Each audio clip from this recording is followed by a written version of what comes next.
नमस्कार, स्वागत है आपका। आप देख रहे हैं इंडिया बोल रहा है। मैं हूं आपके साथ विवेक शांडिल्य। एक चौंकाने वाले खुलासे के साथ दुनिया में बड़े बड़े पार्टनर्स बहुत तेजी से बदल रहे हैं और चीन की चाल भी धीरे धीरे दुनिया के सामने बेनकाब होती जा रही है।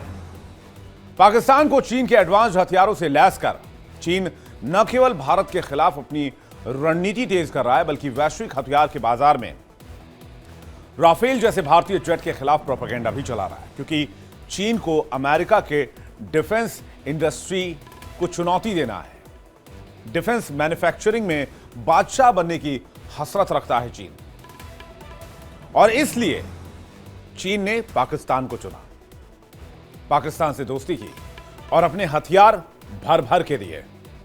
अच्छा, बहुत सारी बातें सामने आई हैं एक रिपोर्ट में जो यूएस से जारी की गई है, लेकिन इसमें अमेरिका की भूमिका भी सवालों के घेरे में है, जबकि अमेरिका पाकिस्तान को सीमित हथियार सप्लाई कर रहा है।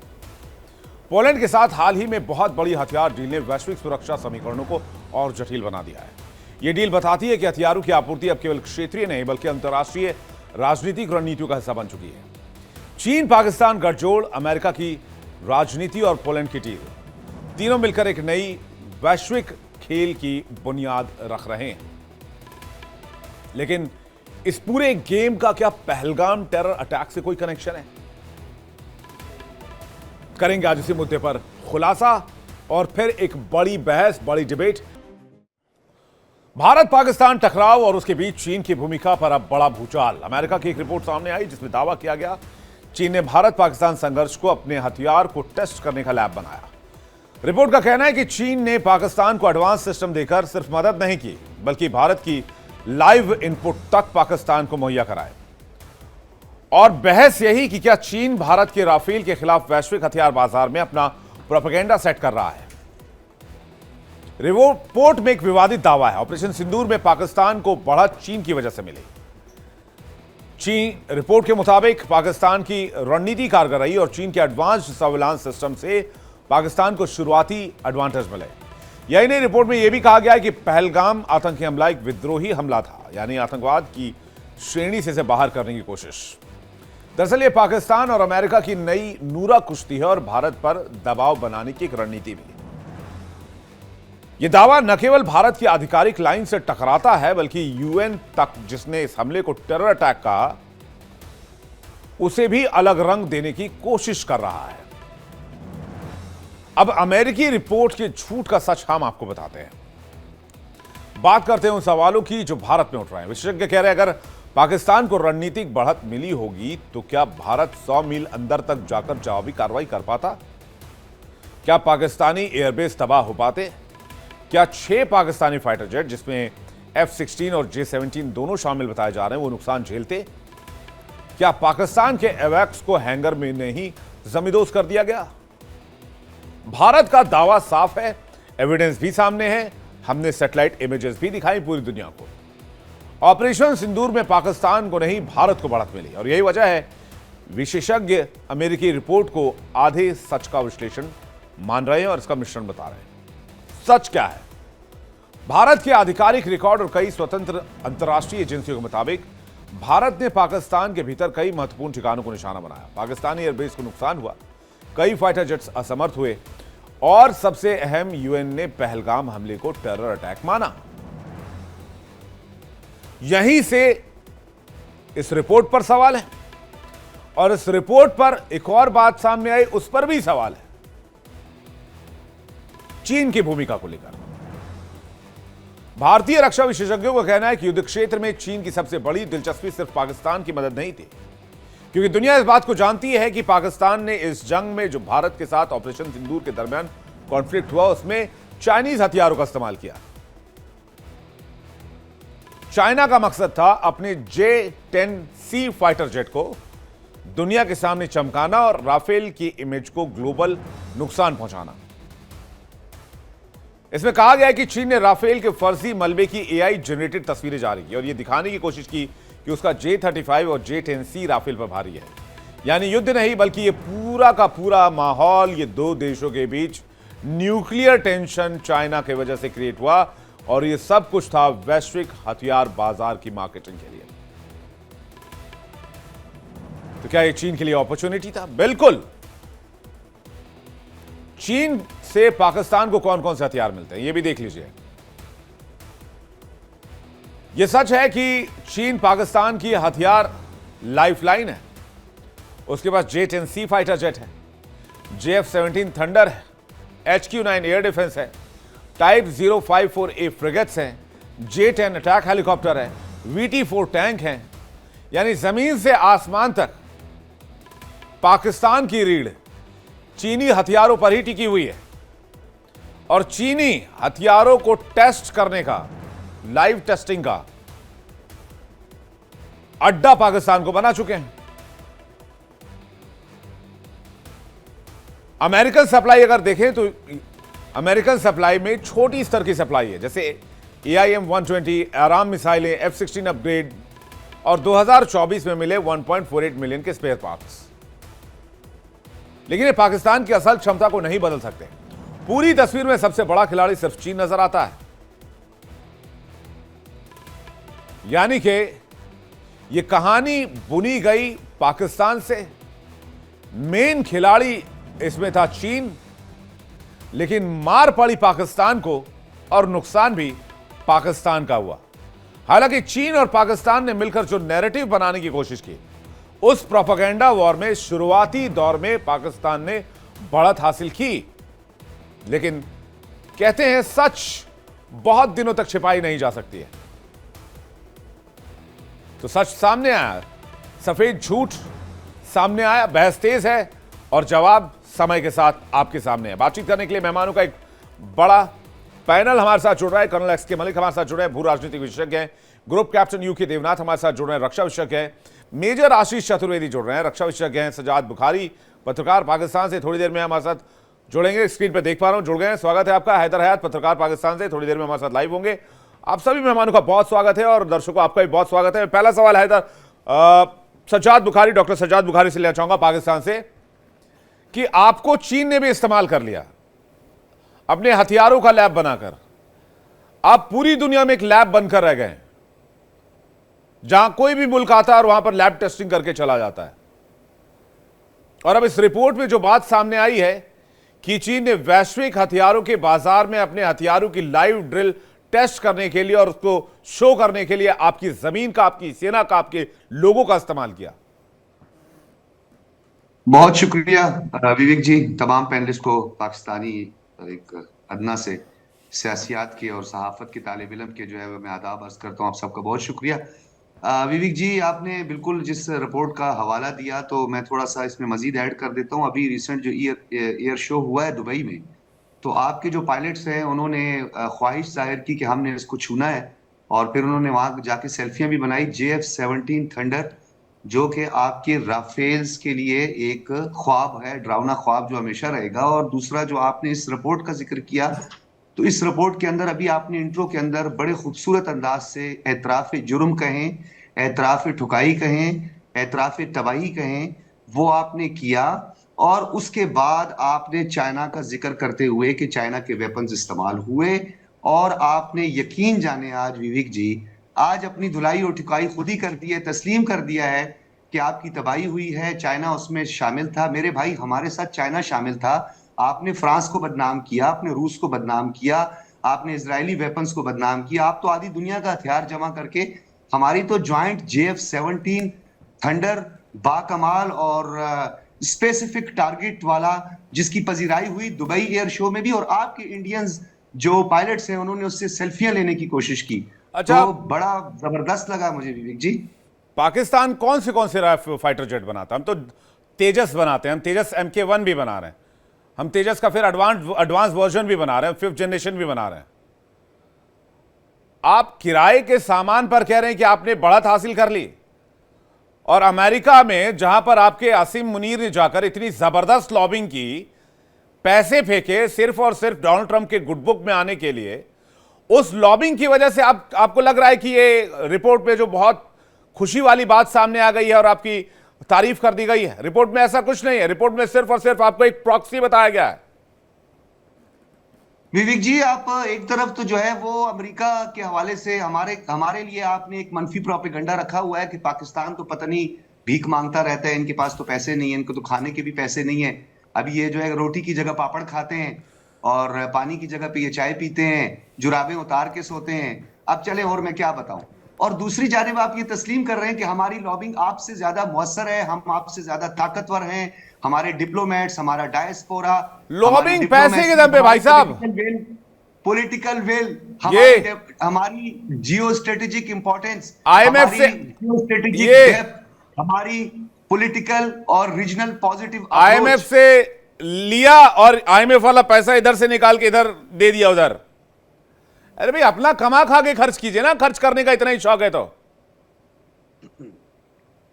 अपना अपनी जेब से निकालिए। आईएमएफ से इधर से लिया, फिर इधर से वही उसी पैसे को इधर से निकाल के इधर दे दिया, लीजिए भैया हमारी लॉबिंग कर दीजिए, हमको डोनाल्ड ट्रंप से मिलवा दीजिए, हमको 4 पत्थर भेजना है, वो फोटो खिंचवानी है। चले, हम तो गुजारा कर लेंगे, हम तो और गुजारा उसके कर बाद लेंगे। जाके आप चाइना 6 के गुना साथ ज्यादा कॉन्स्पिरेसी हमसे करने लगे। मफरूज हैं। आप 6 गुना ज्यादा हमसे आपको मफरूज इतनी हैं, मार हम तो पड़ी, गुजारा इतनी कर मार लेंगे पड़ी एक ऑपरेशन जेल का। सिंदूर में, आपका फ्रंटलाइन तो पूरा जम्मू के पास तबाही हो गया। आपकी जो वहां पर जितने पोस्ट थे वहां से मैक्सिमम सैनिक भाग गए। और अभी जो है वो अफगानिस्तान में जो चौकियां बनी अफगानिस्तान के बॉर्डर पर, वहां से आपके सैनिक भाग रहे हैं। और आप कह रहे हैं कि भाई हमने तो बड़ा शानदार काम किया, आपने अमेरिका से बिल्कुल आप रिपोर्ट ठीक पब्लिश कह रहे करवा हैं ली कि भाई विवेक हमने जी, बड़ा बिल्कुल। शानदार काम किया। आप तो बिल्कुल ठीक कह रहे हैं, आपने बिल्कुल सही कहा है। हम तो कराची में जो है आप घुस गए थे, हमारी तो लाहौर पोर्ट पर आपने हमला कर दिया था, फैसलाबाद पोर्ट पर भी आपने हमला कर दिया था, और लाहौर पर, और हमारे जो है वो हमारा फखर जो है general Asim Munir field marshal, मैं उनको सर्जन भी कहता हूं, जिन्होंने जो सर्जरी आपके आपकी कौम के अच्छी की फकर है। हैं।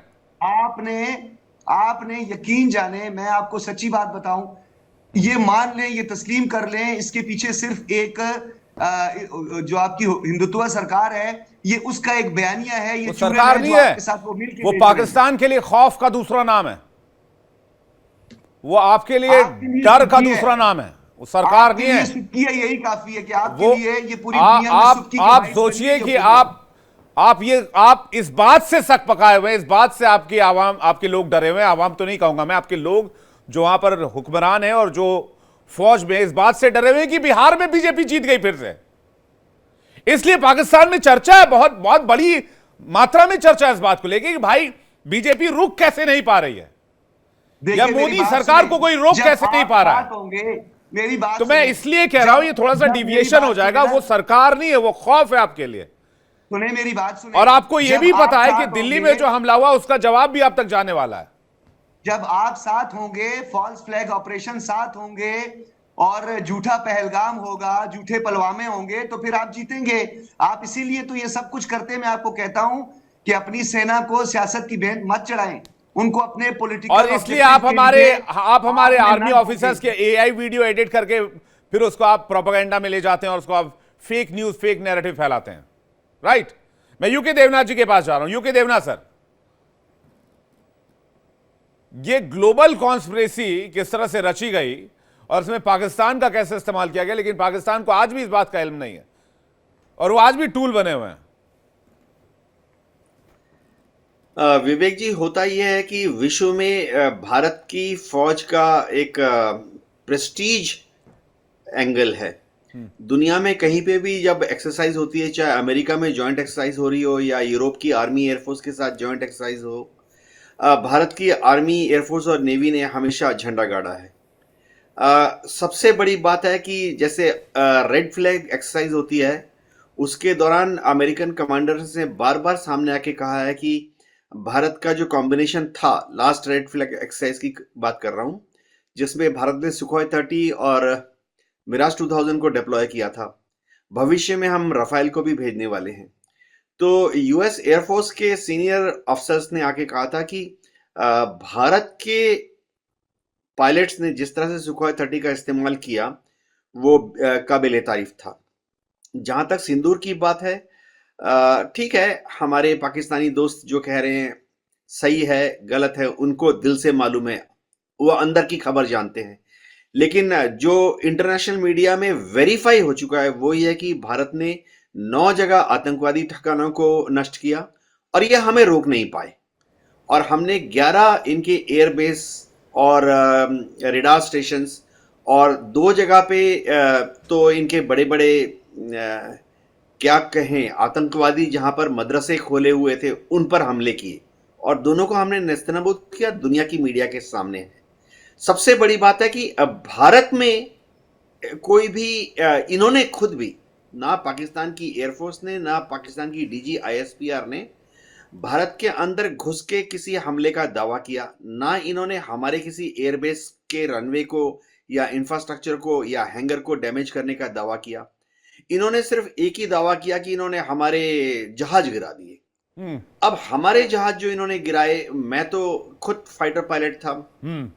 मैंने मिग-23 उड़ाया है, 34 साल एयरफोर्स में था। तो भारत में ऐसा होता है कि कहीं पे भी अगर नॉर्मल हवाई जहाज का क्रैश भी होता है, आप देखेंगे कि गांव वाले तुरंत मिनटों के अंदर उसके पायलट की, उसके रैकेज की वीडियो बना लेते हैं, चाहे कितने भी दूर दराज का गांव क्यों ना हो, राजस्थान में, पंजाब में, कश्मीर में, गुजरात में।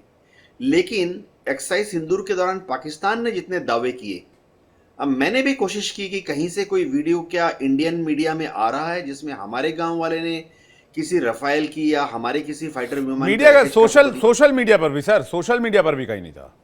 हाँ विवेक, हुआ ये कि हमारी सोशल मीडिया तो बहुत ही अलर्ट थी। पाकिस्तान ने, डीजीआईएसपीआर ने शानदार काम किया, ये मैं इनको 10 में से 10 नंबर देता हूं। इन्होंने अपनी सोशल मीडिया में दुनिया भर में डाल दिया, दुनिया भर के अखबारों में भी 2 फोटो डाल दी रफाइल के।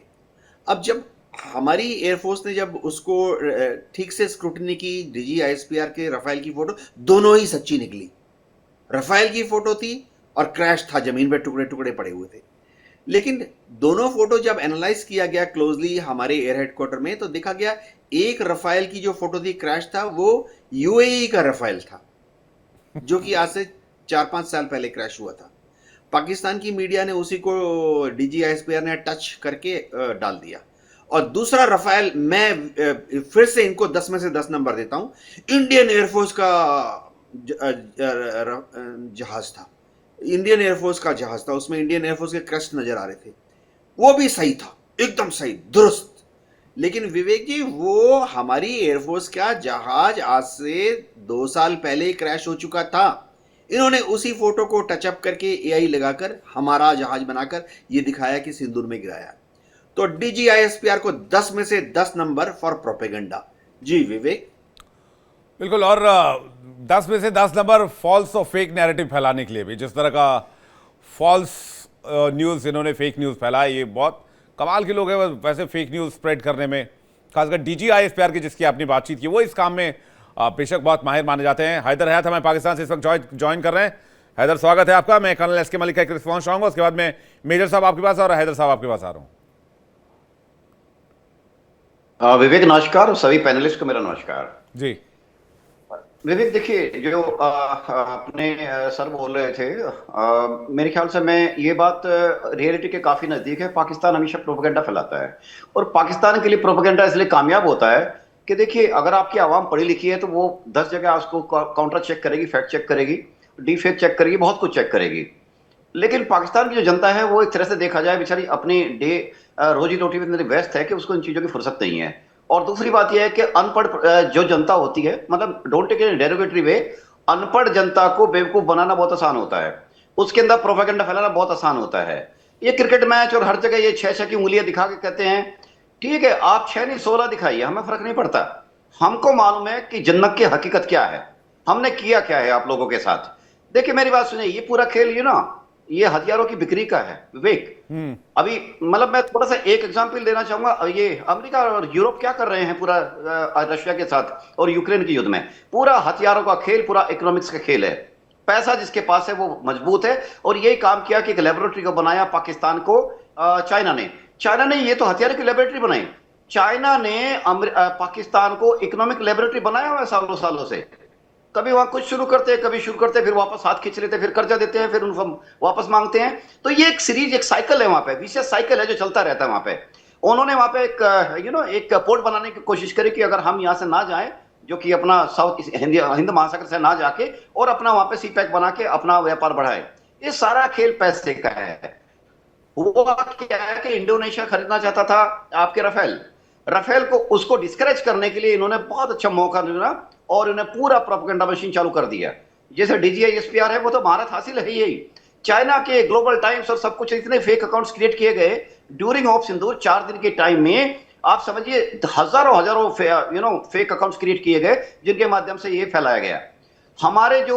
और इसकी बात आती है, रही बात, पूरी दुनिया जान रही है कि किसको क्या नुकसान हुआ है, हमें कहने की जरूरत भी नहीं है।